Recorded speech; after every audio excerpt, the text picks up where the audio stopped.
नमस्कार मित्रांनो, वंदे मातरम. वास्तवावर बोलू काहीतरी या माझ्या शृंखलेमध्ये पुन्हा एकदा आपलं स्वागत. मी आपला मित्र राजेश वासंती जावाशी किळुसकर. मित्रांनो, आता जे सध्या मनसेमध्ये पडझड होते किंवा त्यांचे उमेदवार आपले त्यांनी भरलेला अर्ज निवडणुकीसाठी तो त्यांनी परत घेतला, मागे घेतला. ह्या ज्या काय घटना घडत आहेत ह्याच्या मागे कारण काय आहे? मी अनेक मनसैनिकांशी चर्चा केली, अनेक नेत्यांशी चर्चा केली. केवळ एक गोष्ट लक्षात आली माझ्या, की मनसैनिकांच्या मनात एक उद्रेक निर्माण झालेला आहे. नक्की काय? राज ठाकरेंबद्दल आदर आहे, सन्मान आहे, ठीक आहे. पण राज ठाकरे जे काही निर्णय घेत आहेत ते निर्णय त्यांना कुठेतरी खटकत आहेत. आता मित्रांनो, लोकसभेच्या निवडणुकीमध्ये राज ठाकरेंनी भाजपासोबत म्हणजे युतीसोबत, महायुतीसोबत जाण्याचा प्रयत्न केला आणि त्यांना महायुतीने 2 जागा देऊ केल्या होत्या मुंबईमध्ये, की तुम्ही ह्या 2 जागा लढवा. आणि त्यावेळेला एकनाथ शिंदे यांनी एक अट घातली की माझ्या कोट्यातील मी तुम्हाला 2 जागा देतोय, तर त्या 2 जागा तुम्ही माझ्या चिन्हावरती लढवा, म्हणजे धनुष्यबाणावरती. तर त्याला नकार दिला त्यांनी आणि त्या जागा त्यांनी लढवल्या नाहीत. आणि मग त्यांनी बिनशर्त पाठिंबा दिला त्या महायुतीला. आणि मग माझ्या मते त्यांच्यात तडजोड झाली असेल की येणाऱ्या विधानसभेच्या निवडणुकीमध्ये आपल्याला एकत्र लढायचं आहे आणि मग त्याच्यामध्ये आपण आपली जागा वाटप करून घेऊ. मित्रांनो, त्याप्रमाणे ती लोकसभेची निवडणूक पार पाडली. त्याचे रिझल्ट आले, ते तुमच्यासमोर आहेतच. आता त्या रिझल्ट नंतर ह्याच राज ठाकरेंनी अगदी अतिउत्साहित होऊन की आता बीजेपीला 400 पार करता आले नाहीत, फक्त 240च उमेदवार निवडून आणता आले, म्हणून त्यांनी दबाव तंत्र सुरू केलं. आणि मग विधानसभेच्या निवडणुकीमध्ये वारेमाप जागा मागायला लागले. ते आम्हाला 150 जागा हव्यात. आता तुम्ही युतीमध्ये लढताय आणि तिचं महायुतीमध्ये, तिथे तुमच्या महायुतीमध्ये भारतीय जनता पार्टी, शिवसेना आणि राष्ट्रवादी हे पक्ष ऑलरेडी आहेत, अगोदरच आहेत एकत्र. मग असं असताना तुम्ही जर वेगळ्या आणखीन 150 जागा मागत असाल तर ते साध्य नव्हतं. मग त्यांना ज्या जागा देऊ केल्या होत्या त्या त्यांना मान्य झाल्या नाहीत आणि मग ते वेगळे लढलेत. आणि वेगळे लढताना सुद्धा महत्त्वाची गोष्ट लक्षात घ्या, वेगळे लढताना सुद्धा त्यांनी आपली काय म्हणतात त्याला मैत्रीपूर्ण लढत त्यांनी ती केली. आता या मैत्रीपूर्ण लढतीमध्ये त्याने हा एक विचार करायला हवा होता की आपण मैत्रीपूर्ण लढत करतोय, त्यावेळेला आपण काहीतरी तारतम्य बाळगून ही निवडणूक लढवायला हवी होती, एक मर्यादा ठेवायला हवी होत्या. आपल्या मित्रांवरती अगदी हात सोडून, तोंड सोडून बोलायला नको होतं आणि त्यांनी ते केलं. देवेंद्र फडणवीस, एकनाथ शिंदे, अजितदादा पवार यांच्या विरोधात तोंडसुख घेतलं त्यांनी आणि इथेच त्यांची चूक झाली. त्यामुळे मैत्रीपूर्ण लढतीमध्ये सुद्धा ह्या ज्या 3 पक्ष आहेत महायुतीमधले, त्यांचे जे कार्यकर्ते आहेत त्यांनी त्यांना सहकार्य केलं नाही. आणि त्यामुळे ही जी काय निवडणूक झाली विधानसभेची, आणि त्या विधानसभेच्या निवडणुकीमध्ये अगदी धुळधाण झाली. शेवटची प्रचारसभा त्यांनी केली बाळ नांदगावकर यांच्यासोबत. बाळ नांदगावकर सुद्धा हरलेत. कारणच ते आहे, कारण अगोदर तुम्ही ज्या प्रचार दौरे केले, प्रचार सभा घेतल्या, त्यामध्ये तुम्ही महायुतीच्या विरोधात अगदी तोंडसुख घेतलं होतं. आणि त्यामुळे आलेला हा रिझल्ट आहे, हा निकाल आहे. ही गोष्ट मनसैनिकांच्या लक्षात आलेली आहे की राज ठाकरे काय करतायत, आज एक बोलतायत, उद्या एक बोलतायत, नक्की त्यांचं काय आहे आणि ते कोणाच्या तरी वळचणीला जात आहेत. आता ह्यापूर्वी म्हणजे 2019च्या दरम्यान ज्या निवडणुका झाल्या त्या निवडणुकीच्या दरम्यान ते काँग्रेस आणि राष्ट्रवादीच्या वळचणीला गेले. त्याच्या अगोदर 2014मध्ये ते नरेंद्र मोदीजींच्या वळचणीला गेले, म्हणजे भाजपाच्या. आणि आता परत ते भाजपाच्या वळचणीला आले. अरे पण भाजपाच्या वळचणी तुम्ही आलात, त्यांच्यासोबत तुम्ही हातमिळवणी करताय, मग कुठेतरी आपल्याला आवर्त घ्यायला हवं होतं. मित्रांनो, एकतर आपला पक्ष डबघाईला गेलेला आहे. 2 जर उमेदवार ते लढले असते मुंबईमध्ये, भले ते शिवसेनेच्या चिन्हावरती लढले असते, पण ते उमेदवार निवडून आले असते. आणि आज ते 2 उमेदवार तुमचे त्या लोकसभेमध्ये असते. ही साधी सरळ गोष्ट आहे. हे राजनीती आहे, हे राजकारण आहे. पण अहंकार असतो ना, तो अहंकार ह्या गोष्टी लक्षात आणून देऊ शकत नाही. त्यांच्या लक्षात येत नाही अहंकारामुळे, तो अहममुळे. आणि हा अहंकारच त्यांची मातीमोल करतोय. मित्रांनो, आता हेच राज ठाकरे आता कोणाच्या वळचणीला गेले, तर उद्धव ठाकरेच्या, त्या उभाटाच्या. आणि त्या उभाटाच्या वळचणीला गेल्यानंतर त्यांनी फक्त 53 जागेवरती काय केलं, सुख मानलं. 53 जागाच फक्त स्वीकारल्या. आता कुठे आले तुमचे 150 उमेदवार? आता का नाही तुम्ही 150 उमेदवार मागितलेत, 150 जागा मागितलेत? हाही प्रश्न मनसैनिकांच्या मनात खटकला. आणि ज्यांच्या विरोधात तुम्ही तोंडसूक घेतलं आणि ज्यांच्या विरोधात तुम्ही त्या संघटनेमधून बाहेर पडलात, ज्याला कारण निमित्त हे उद्धव ठाकरे होते, त्या शिवसेनेमधून बाहेर पडण्याचे.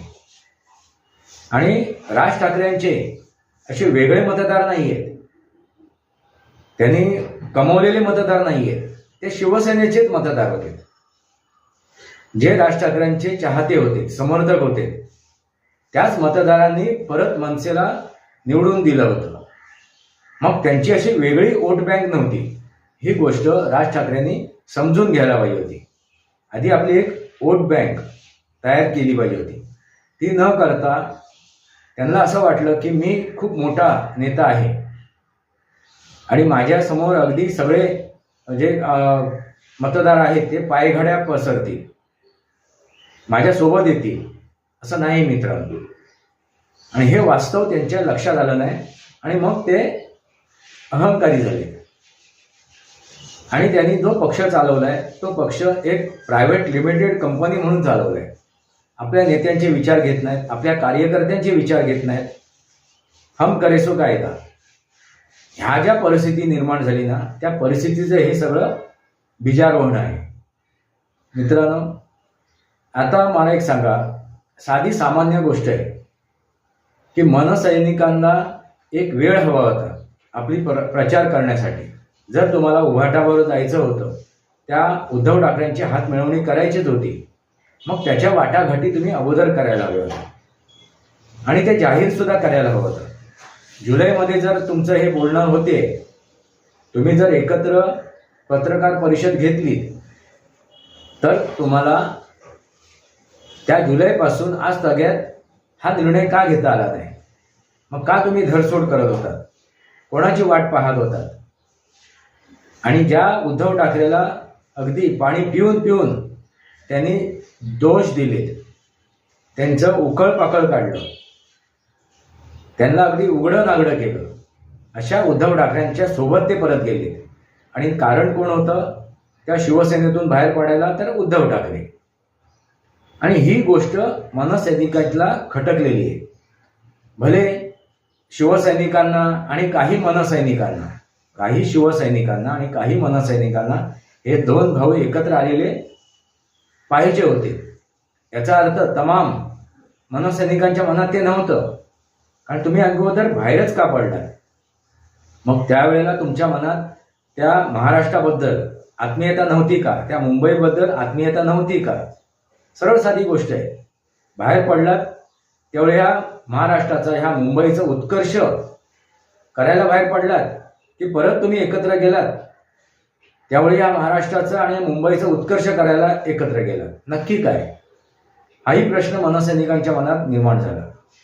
मित्रांनो, तुम्ही जर बाहेर पडलाय आणि एक एका स्वतःच्या बळावरती, स्वतःच्या शक्तीवरती जर ही संघटना तुम्ही उभी केली आहे, तर त्या संघटनेला तुम्ही घरात न बसता बाहेर उतरून, रस्त्यावर उतरून, त्या मतदारसंघात जाऊन अगदी घाम गाळायला हवं होतं, दिवस रात्र एक करायला हवं होतं. ते न करता तुम्ही घरात बसून फक्त आदेश देत गेलात. बाळासाहेबांनी सुरुवातीला ज्यावेळी ती संघटना उभी केली त्यावेळी ते घरात बसून नव्हते, ते रस्त्यावर उतरले. त्याने अनेक आंदोलनं छेडली, त्यांनी त्या लाठीचा मारसुद्धा खाल्लेला आहे, असे ते बाळासाहेब ठाकरे. आणि मग त्यांनी ती संघटना रुजवली, फुलवली, त्याचं वटवृक्ष केलं आणि मग ते त्या मातोश्रीमधून आदेश द्यायला लागले. तुम्ही सुरुवातीपासूनच आपल्या घरात बसून आदेश द्यायला लागलात, तर ही कशी काय संघटना फुलेल, मोठी होईल, त्याचं वटवृक्ष होईल? हा साधा प्रश्न ह्या मनसैनिकांच्या मनात निर्माण झाला. मित्रांनो, देशपांडे यांनी आता, संदीप देशपांडे यांनी सूचक असं मोगम उत्तर त्यांना दिलेलं आहे. तुम्ही तो व्हिडिओ पहा आणि मग तुमच्या लक्षात येईल नक्की राज ठाकरे हे कुठे कमी पडले. जरा तो व्हिडिओ पहा. बंडखोरी आणि कालचा म्हणजे धुरीच्या एपिसोडनंतर तुमची पक्षातली वरिष्ठांसमोर असं काय की सोल्युशन काढायला वगैरे अशी काही चर्चा झाली का? आणि ह्याचं पुढे थोपवायला पाहिजे म्हणून असं काही स्ट्रॅटेजी वेगळी काय करणार का? नाही, अशी काही माझ्याबरोबर तरी चर्चा नाही. कारण तुम्ही आता मान्यच केलं की जाहीरनामा, वचननामा करताना तुम्हाला त्या प्रोसेस माहीत नव्हता.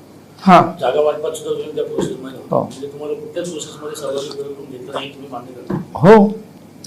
मी तुम्हाला पुन्हा एकदा सांगतो की जेव्हा मला एखादी जबाबदारी देतात तर ही मलाच का दिली असं मी विचारत नाही. पण मला एखादी जबाबदारी नाही दिली तर हा विचारायचा माझ्याकडे अधिकार नाही आहे की मला ही का नाही दिली. समजा साहेबांना वाटलं की ह्या गोष्टीसाठी संदीप फिट आहे, ते मलाच सांगतील ना. त्यांना वाटलं असेल की या गोष्टीसाठी अमुक व्यक्ती चांगलं करू शकतो, माझ्यापेक्षा चांगलं करणारे पण सगळंच मला येतं या काय विचाराचं मी नाही आहे. आणि असा मला फाजील आत्मविश्वास पण नाही की सगळं मलाच समजतं आणि मलाच येतं. काही गोष्टी माझ्यापेक्षा चांगल्या नांदगावकर साहेब करत असतील, सरदेसाई साहेब करत असतील, निगोशिएशन साहेबांना वाटलं असेल की ते चांगलं पद्धतीने करू शकतात. संदीप गेला, थोडा गरम डोक्याचा आहे, काहीतरी मूर्खपणा करून येईल असंही वाटलं असू शकतं. काही n number of reasons are there. किंवा तो खूप ॲग्रेसिव्ह जाईल, तर जे कधी कधी घडणारी गोष्ट घडत नाही असं पण होऊ शकतं. सो त्यांना वाटलं नाही की ते मी चांगल्या पद्धतीने हाताळू शकेल, तर त्यांना नाही वाटलं, इट्स ओके. मग त्याच्यात काय मला राग येण्यासारखं काही नाही की बाबा ही गोष्ट मला का नाही करायला दिली तुम्ही आणि ही गोष्ट त्यांना का दिली.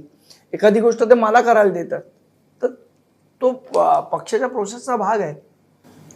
असं काय स्ट्रॅटेजीने ठरलंय का मत संघ व्हायचं, एवढी मतं इकडे होती, आता ही मिळून आपली एवढी शिवसेना आणि मनसेची एवढी मतं, एवढी सगळी स्ट्रॅटेजी कशी सांगणार तुम्हाला? तुमचा मित्र तुम्हाला लवकरच भेटेल नाही, तो रोज भेटतो मला, सकाळी पण भेटलाय. सकाळची चहाची पुन्हा नाही, हे बघा मी पुन्हा एकदा सांगतो, त्यांनी त्याचा निर्णय घेतला, तो चुकीचा किंवा बरोबर हे ठरवण्याचा माझा अधिकार नाही. प्रत्येकाचा निर्णय हा त्याचा असतो आणि तो चुकीचा किंवा बरोबर असेल हे मी सांगण्यापेक्षा येणारा काळ ठरवत असतो.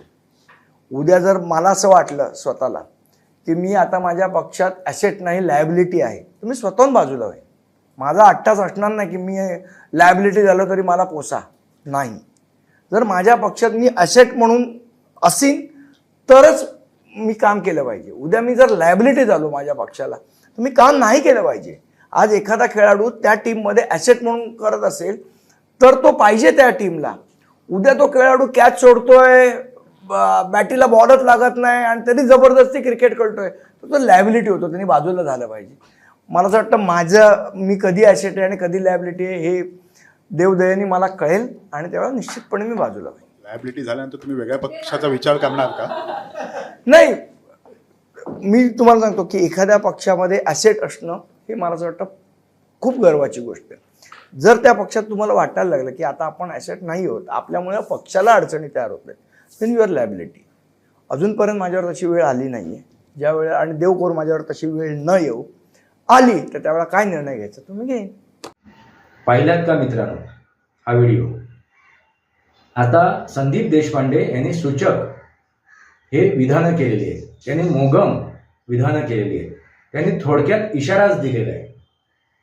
जर तुम्ही मनसैनिकांचा विचार करत नसाल, त्या नेत्यांचा विचार करत नसाल, त्यांच्या मान सन्मानाचा विचार करत नसाल, तर ते मनसैनिक असो, शिवसैनिक असो, भाजपा सैनिक असो, कुठल्याही पक्षाचे सैनिक असो, कार्यकर्ते असो, ते कशाला तुमच्यासोबत उभे राहतील?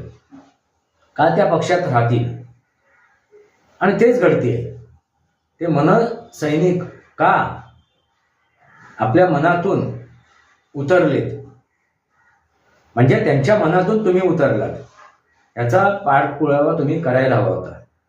म्हणूनच जे काय आता हे जे काय बिनविरोध निवडून आले त्याला कारणच ते होते. आणि त्या मनसैनिकांच्या मनात हेच आता गोष्ट ठाम झालेली आहे की आपण लढायचं आणि तोंडावर आपटायचं, त्यापेक्षा न लढलेलं बरं.